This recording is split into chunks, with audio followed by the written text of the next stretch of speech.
Finally guys आज का vlog यहीं से स्टार्ट करते और आज का व्लॉग में आपका स्वागत है। और अभी सुबह को 10:30 हो चुकी है। तो अभी पहले चाय नाश्ता कर लेते हैं सुबह सुबह, बाद में सोचते हैं आगे का प्लान क्या है क्या नहीं है। और अभी नाश्ता भी रेडी हो चुका है, तो पहले नाश्ता करके बाद में मिलते हैं।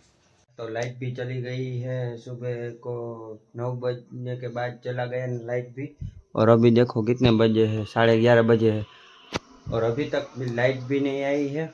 उसकी वजह से मैं थोड़ी देर बाहर बैठा था और ये भी देखो इधर ही बैठा है, तो इसके साथ थोड़ी देर खेला। अभी टाइम नहीं जा रहा है, तो देखते हैं कब तक लाइट आता है।